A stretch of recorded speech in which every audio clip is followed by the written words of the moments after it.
Put me on the spot there, bub. I need you every time to take in consideration the sixth sense. The sixth sense in this world, I like to talk about as the environment and the people that you're enjoying when you're tasting. He's not talking about the I see dead people sense. No, I'm not. He's not talking about that one. Although some people in New Orleans can allegedly see dead people. What is up, guys? Welcome back to Beyond the Barrel Bourbon. I am Eric, your bourbon sipping broker and the conqueror. That there is Uncle Dr. Mr. Phil, man of the people. Finger guns Phil. Today, you can tell we're at a different location. We are on location at Allen Edmonds Shoe Store in Canal Place, New Orleans. Really good shoe store, man. Really good high-end leather shoes. Figured it's a great pairing with whiskey. And today we're going to talk about what, five? What do we have? Five? We've got 5 or 6. We've got six distilleries, brands in whiskey outside of Kentucky that we think should be getting a little bit more attention. Some of the brands are bigger than others. We'll probably start with the bigger brands, okay, and then kind of work our way over. So with that being said, I happen to know Robin and Lakeisha over here at Allen Edmonds, and we asked them off camera to give us some suggestions on a shoe that they feel like would pair well with a with the whiskey, like with if you're going to like a cigar lounge or like a higher end bar. Or you're going out for some old fashioned or going to a speakeasy, or a tasting with your friends. Something fun to wear. And Robin suggested the Chili McAllister. I'm actually a big fan of the McAllister. I have a pair. Super comfortable. They are running a sale right now on these until the 27th of April, which is next Monday, I believe. And these are the Park Avenue Verse. That's Lakeisha's choice. These are walnut. I like walnut, man. I'm a big fan of walnut. I feel like you can get away with walnut with almost any color. It's a very versatile shoe. This would go good with black, charcoal, navy. Jeans. Pushing it, but yeah. I don't think you're pushing it, but that's because I wear walnut with jeans. So, once a year I wear jeans. But while we talk about this whiskey, enjoy the ambiance of the shoe store. And we'll enjoy the smell of the leather. It does smell great in here, man. All right, what you sipping on, Phil? This is, I can't say yet. I'll say when we get to it. I'll tell you what mine is. Well, because mine's the first one out the box. It's the first one we're going to talk about. It's probably one of the more well-known of the ones we're going to talk about. Probably my favorite whiskey. Probably one y'all could guess. Based on my Found North. So this is the Goldfinch. This is not their latest release, actually. It was up until 3 weeks ago when they just dropped the new Peregrine 20. But Found North is I believe they're in New York. They're sourcing. We know they're sourcing from Canada. We're pretty sure that they're sourcing from Alberta. I'll let him make that assumption. I'm not making that assumption. Well, I'm going to make that assumption that they're sourcing from Alberta. I only kind of tongue in cheek that a little bit because I feel like they could also be sourcing from like a Crown, maybe. And then, so they're sourcing from Canada. Canada does things very differently. So they have no rules. When they blend this stuff, you're talking blends of 100% corn whiskey, 100% rye. And they're going to be ultra aged. We like light whiskey, and this has a very light whiskey profile. It does. It's Canada. It's technically not, American light whiskey, obviously, but it's got that profile. It does. And like I said, they're all going to be ultra aged. What's the youngest thing in here? 15 years. 15 years. Actually, this is kind of one of their younger ones, to be honest with you. 15 to 22 year. It's got 22-year corn in it as well, which is kind of young for them. They'll get upwards of 25, 27 years. 27 years. So I knew the new Peregrine they just dropped is I think it's a 20, is the youngest thing they have in it, and it was spectacular. So that's kind of it for Found North, man. Found North. I mean, look, I am of the belief Found North can do no wrong. Although I've never had anything bad from Fawn. Well, They are a little bit higher on the MSRP. They are. I don't love their ryes. That's a personal thing. I know Todd loves their ryes. I find their ryes, and again, if you like and I say this with the most respect, if you like it dirty, like they taste dirty, like they taste like earth, they taste it tastes like dirt, like kind of like a willet. I find their rye extremely earthy, and it's not really in my wheelhouse. But I can see how others would absolutely. Their age still comes across on the rise. It does. It does.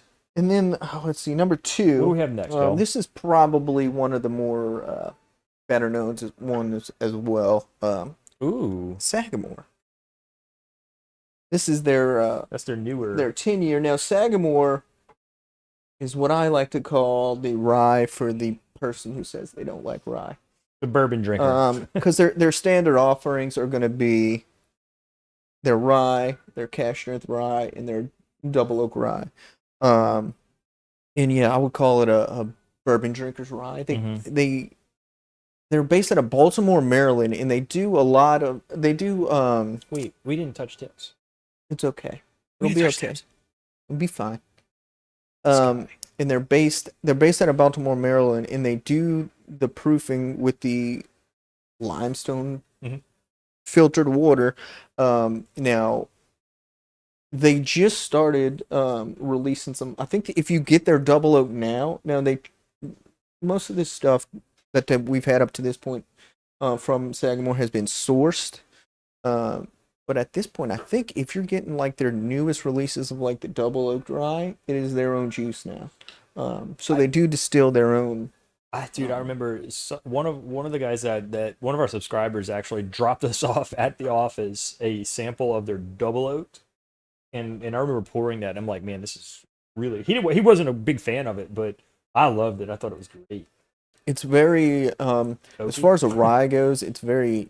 They're much more rich and dark drinking than your typical lighter florally kind of herbally notes, and that's why I say it's more of a. And you get oak on. Mm-hmm. You get the age. You do. Even though their standard offerings aren't that old. I mean, this one's obviously 10, which for a rye, so it's pretty up there. It's pretty up there. I think I don't want to speak too much for you, but. I know. I'm pretty sure I remember liking the 9-year more than the 10-year. Is that kind of? Do you think that's kind of a common theme? I don't know if it's common theme. I think if the rye drinker would prefer the 10-year more. I think there's a little more of that complex rye influence on the 10-year. The 9-year drinks a little oakier. That's a little darker, a little oakier, like a little bit more, a little richer maybe, and that's probably why you like that one more. It tastes. I guess in a way, it tastes more like bourbon, but the 9 to me tastes older than the 10. What we got next, Phil? We're gonna start getting a slightly more obscure, although not terribly. Not really. I mean, this is another one that's probably decently well known, but I feel like people don't really try it enough. Must be Kings County. It is Kings County, New York's first distillery. Yeah, these are Brooklyn. These are interesting. They're very, very. I say minerally. You can get. There's a lot of minerality on this. They've got a dankness about them, but there's also an oak on them. And what we have here, we have the bottle and bond. And the barrel proof or cask strength, I don't remember what they call it. Barrel strength, and it's almost 120. It's 118 proof. So they do two things full of flavor, man, that I think contribute to that flavor, and that's one, they have a smaller pot still, which requires more maintenance, but they say makes the whiskey more viscous or thick. I feel like somebody else recently told us about that, and somebody else is using that too. That I don't remember who we were talking to about that, but they were saying that like that small pot. They're harder to maintain. They're extremely hard to maintain, but they like when they're done right, they're incredible. And they also use like small. They'll use as small as 15-gallon barrels. Yeah, which expedites the aging process. So now you're talking about. younger whiskey that can taste. It's being aged faster, so it can taste more age, and it's more viscous. So the whiskey is coming across like very flavorful and older than what it is. Yeah. Which is weird. I mean, aging in New York, you wouldn't think, they don't have the there goes the mouse again. This guy. They don't have the heat swings that we have down here. Now they do have 4 seasons, so I'm wondering. Broke it. It's okay. I think. I hope. I mean, I know they got. We broke it, yeah. Oh. He's like another brand we like that also is not in Kentucky and also comes across a little older than they drink, like Still Austin. Shout out Still Austin, man. Y'all are doing great things with 2-year-old whiskey. Still Austin is something you should very much be paying attention to. We thought it might have just been a little too mainstream, well known at this point, between your Tanagers and your blues corns and your red corns, that people know enough about it. They get a good bit of respect. My two, I would say my personal 2 favorite non-Kentucky whiskeys are Found North and Still Austin. I mean, I'm pretty right there with that. I say that, but there's some others. We've got some local ones that I'm a big fan of. These King counties will be really, even their bottle and bond, really intense on flavor. So like, even at that lower proof, it's got the flavor of like a less diluted, higher proof whiskey. Like I said, they just drink older because of those kind of unique pot still and barrel sizes they use. Now, some people, their barrel strengths aren't necessarily easy to find everywhere, and their bottle and bonds definitely aren't, and right. Might be a little price prohibitive at that point because you're talking like $140, $150 for a bottle and bond if you ever see it. But I think their barrel strengths come in around, they're like $80, $75 to $80. And so that's another thing. Like, we asked a couple of our local stores here to see if they can get it in, and one of them was actually able to get it in for us. So I think we all went and got a bottle of it. So. Worth the price. It's very well worth your price. You just ask your local, like some of your local liquor stores that you trust, and can usually get some cool stuff in like that. All right, let's move on to one that probably a bit more obscure. I know where you're going with this one. This one is on the East Coast, ish. So this is Southern Grace Distillery very good in North Carolina. Most well known for their Conviction brand. It's funny because you would partner or pair that right behind Kings County because it's got they've got very, very similar notes on them. Almost like that double oak note that you would get. I call it dank, but I don't think that's the right word for it. And this is what I'm drinking. Oh, you're on Conviction. Okay, I'm drinking Conviction. Nice. So they're actually on a pretty sure it's a former prison compound, and they age their barrels in the. Oh man, they call it the hot box. It's like the former. I know you said off camera you smell raisins on this. I do. Raisins and leather. I smell like leather and oak. So they age these in a former solitary confinement shed of a former prison. And they call it the hot box, so it gets exposed to like intense amounts of heat. Now this isn't something that I don't think we get this here, right? Like you have to know somebody over there that can get this for us. We don't get it here, and maybe that's why it's not getting enough love. But I know this one, the Conviction single barrel picks get a good bit of attention. That they're double oaked, pretty popular.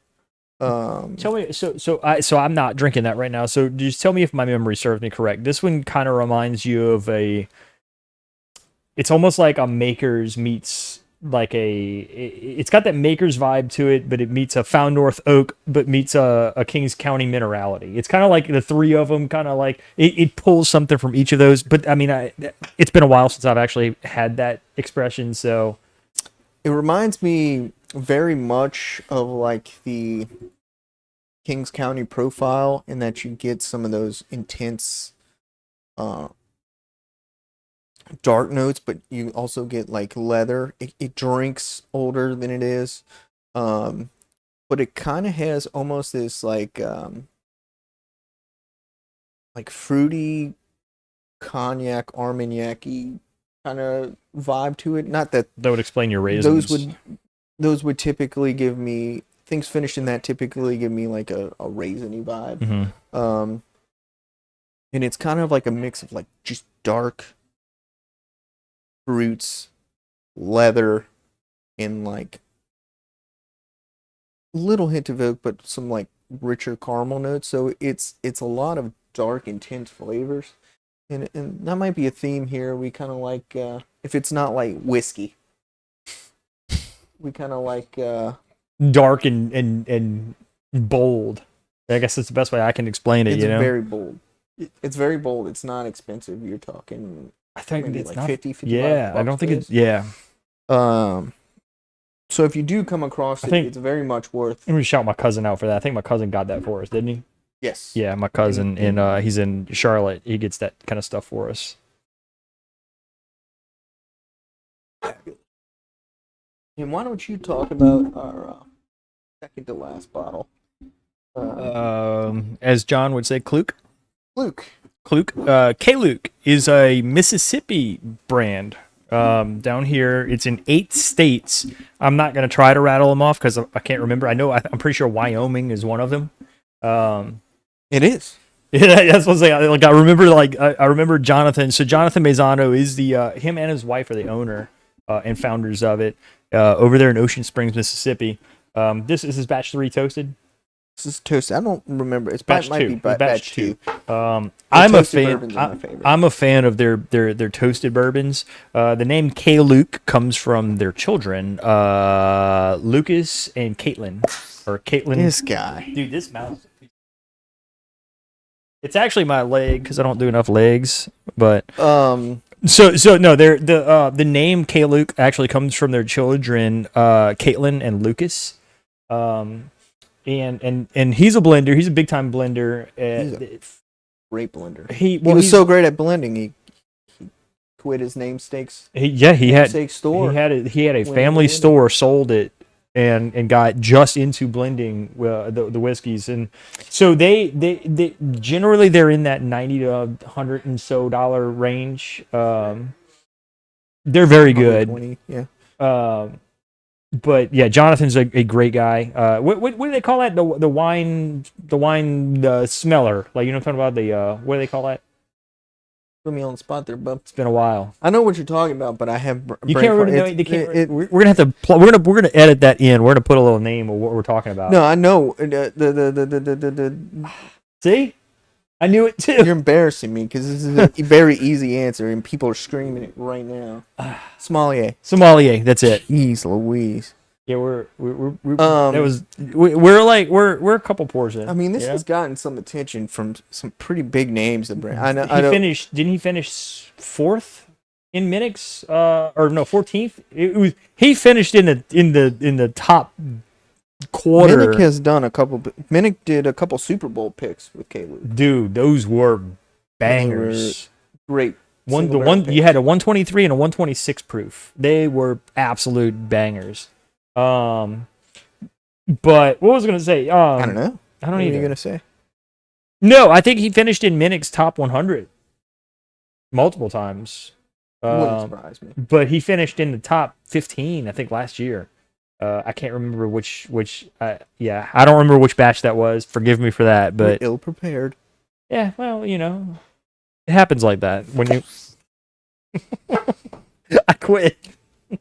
And then f***ing quit. Just add into the editing. Yeah, I like beep cuts. And then we've got one more final bottle. And that's K-Luke. Luke. One more final bottle that's not K-Luke. No, that was K-Luke. And for that, our special surprise guest. Who's that, Phil? Guess you'll just have to find out.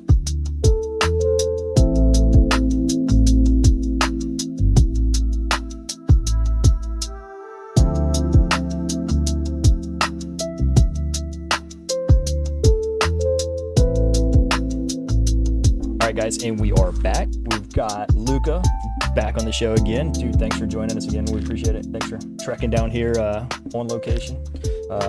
Brings us to our final brand of the day. Whiskey Tree. 7-3 distillery out here where we're from, New Orleans. We've got the main man here to hold that for us, to kind of tell us the story of 7-3, maybe talk about some of the special bottles and things you got coming out. Hey, first of all, thank y'all for having me. For sure, bro. Look, we try to fit these in as whenever we can, because at the end of the day, every bottle I have is an experience in a bottle, and every bottle grows legs. The more you talk about it, the more you taste it, the more you share it. 7-3 Distilling Company. The 73 neighborhoods make up the city of New Orleans, so each label is a neighborhood.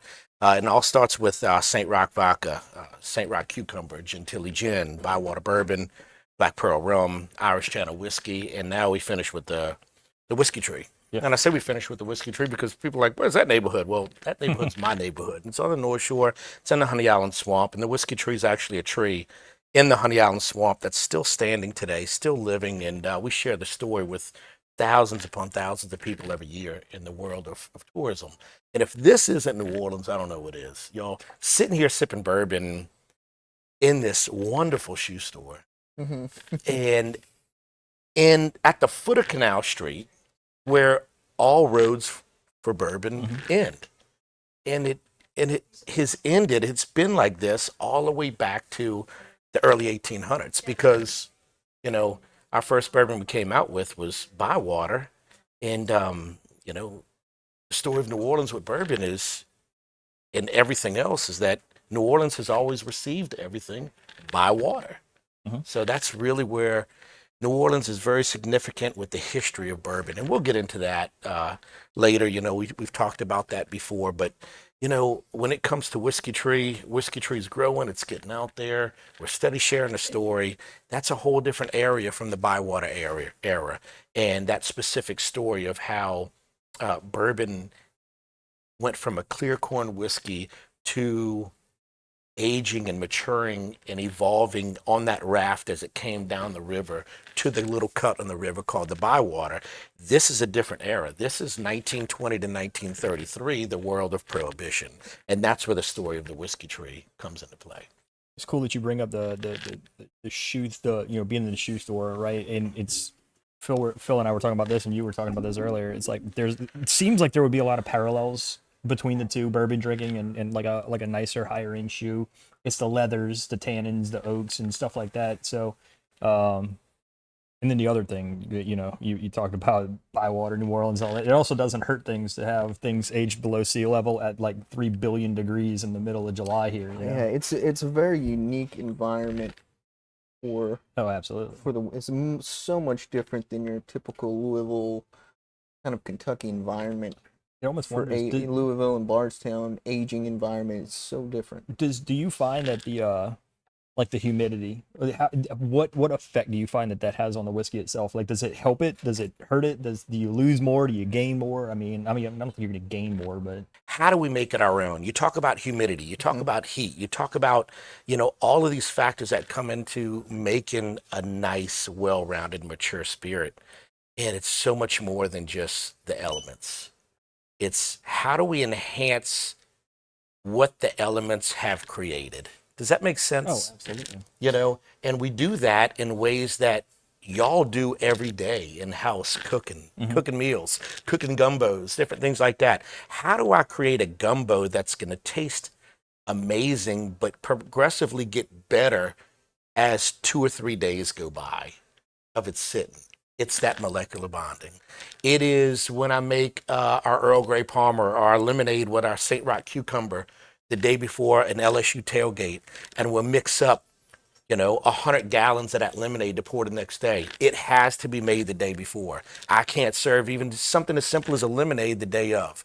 It's that molecular bonding. That's what we understand. That's what we get second nature, because as kids in Louisiana, we're taught to grade. Is that good or it's not good? And you know what? Share it. I told my mom at 5 years old the sweet tea wasn't sweet enough, and she said, "Baby, make it yourself." Never be Man, afraid that's of a- your kids making That's mistakes. definitely a down here saying. Make it yourself. Yep. You know. You got what you got? What's on your mind? 'Cause No, I know what's on my mind next. there's a lot of experimentation, and that's kind of what I've like about these distilleries that are kind of outside of your traditional Kentucky, Tennessee areas, is because that's kind of where the innovation's happening. Mhm.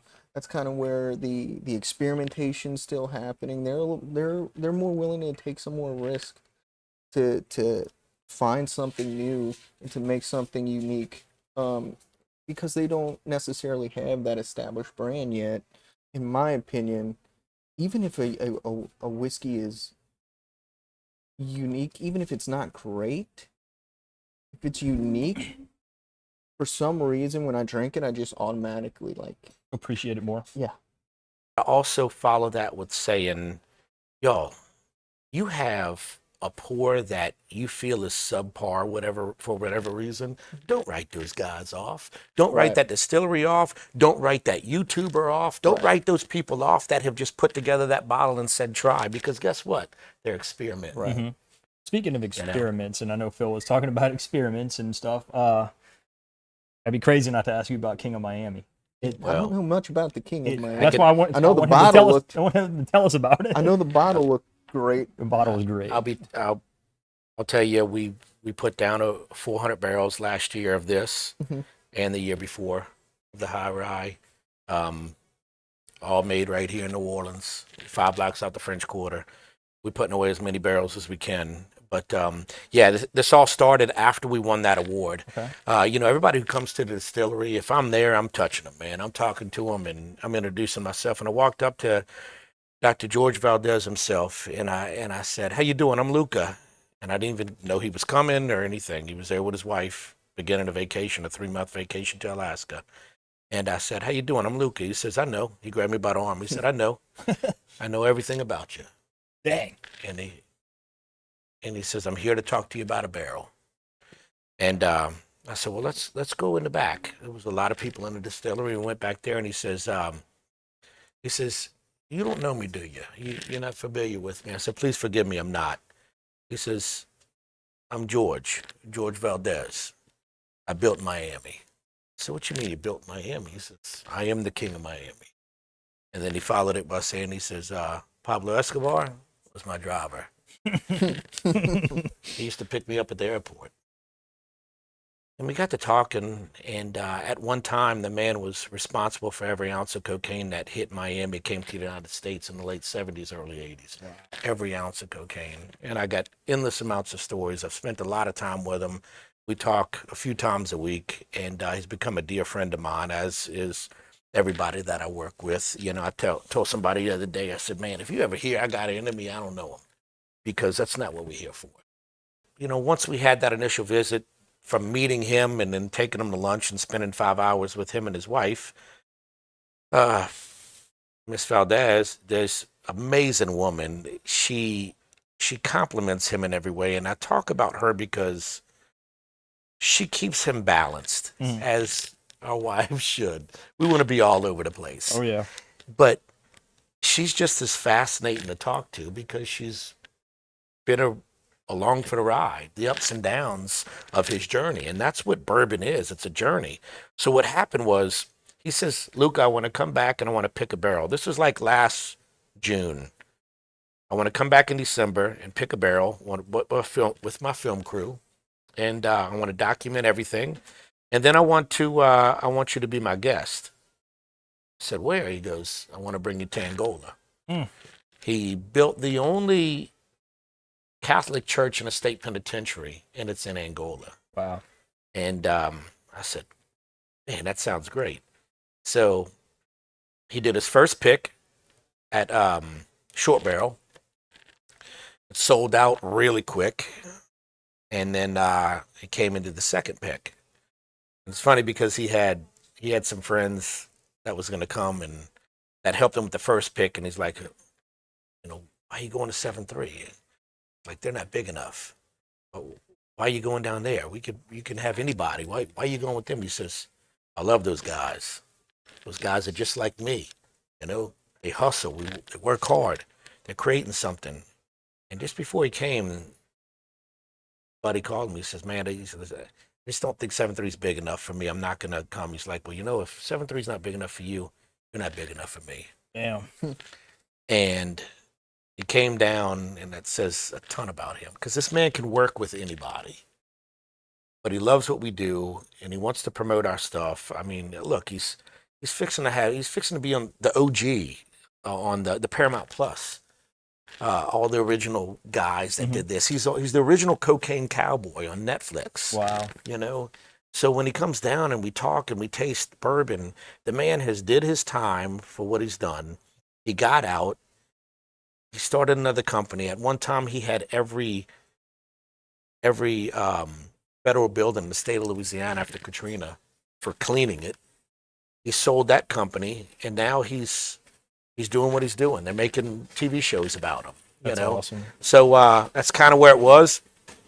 And he came back down. We did the whole pick and all of that. We did a big party afterwards.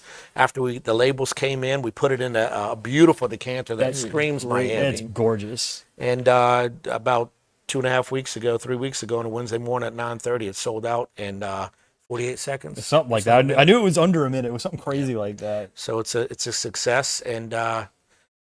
And Doc called me and he says, "Luka, be on the lookout for next year's pick." Nice, man. So he's doing 4 this year. We're gonna see another one. 4. Awesome.